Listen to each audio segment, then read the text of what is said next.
More politicians! Yes, not only has a federal election in Canada been called, but those MPs who win a seat in the House of Commons are going to have to scooch their chairs a little closer to make room for 5 new members joining their ranks. That takes the House roster from 338 to 343. This kind of MP creep has been going on for a long time, since Confederation, and it's mainly because Canada's population keeps growing, so the country keeps adding MPs to match. There is the recognition that the larger a riding becomes, the harder it becomes to represent it. So the idea is to try to keep the amount of people within a riding roughly the same as time goes on, so that an MP is the representative for roughly 100,000 people. But wait a second. Other democracies don't work like this, do they?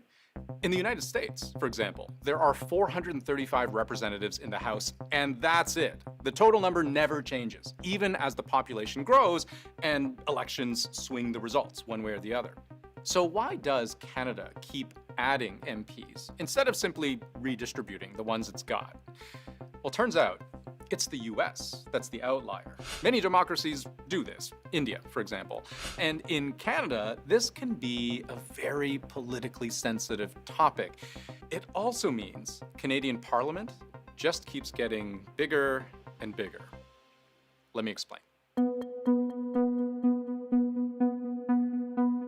In the US, it's been the case for like 100 years that as population demographics change, you just reallocate representatives accordingly.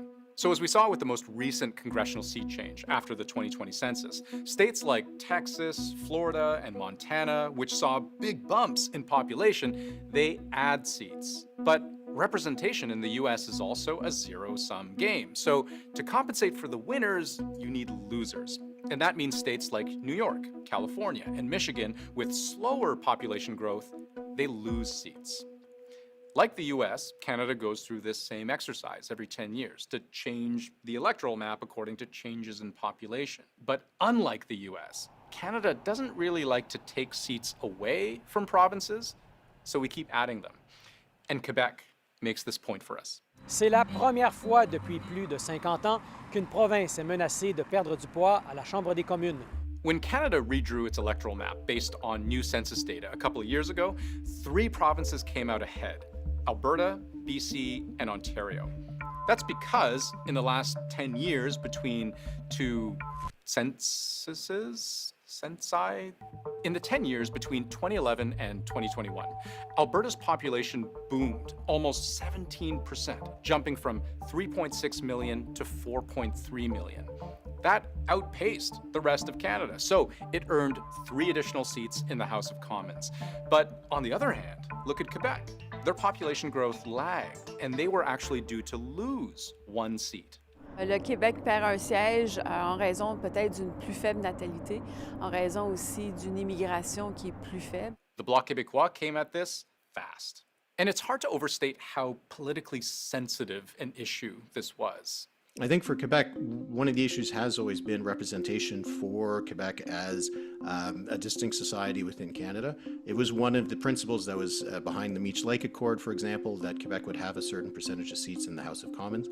So I think the notion that Quebec would lose a seat is especially touchy for the political reasons of it and its status as a minority within the larger population of Canada. In fact, this was seen as such a delicate issue that MPs in the House voted to change Canada's constitutional framework to set a new minimum for each province's representation.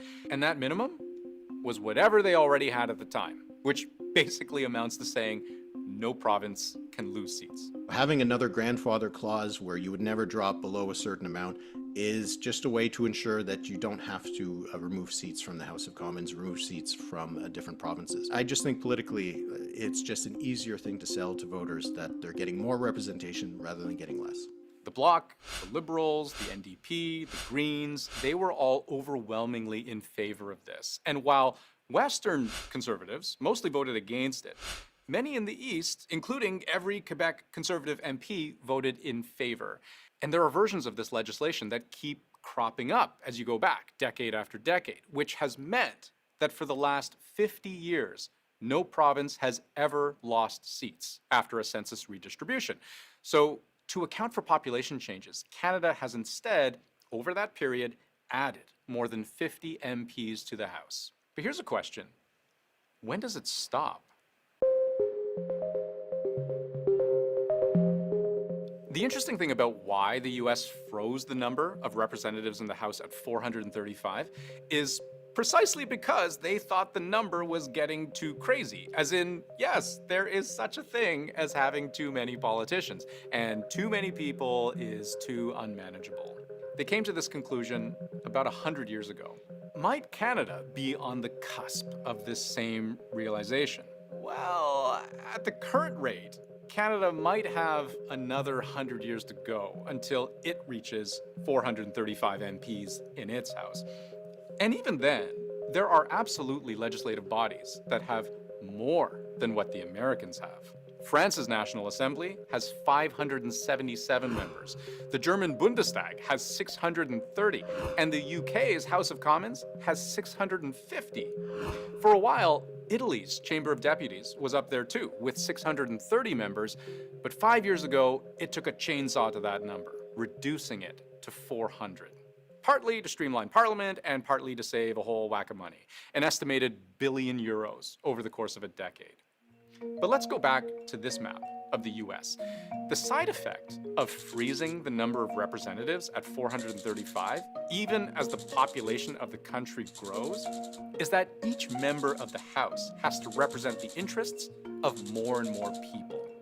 According to the last census in 2020, the US had a population of 331,449,281 people.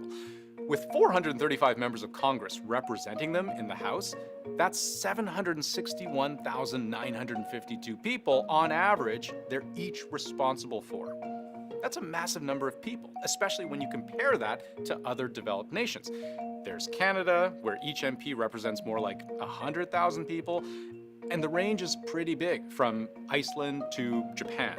But the US really is in its own stratosphere here. So look, in the grand scheme of things, 5 new MPs doesn't dramatically shift any balance of power. But it is worth remembering, 5 does add to a number that, at least in this country, doesn't ever seem to go down.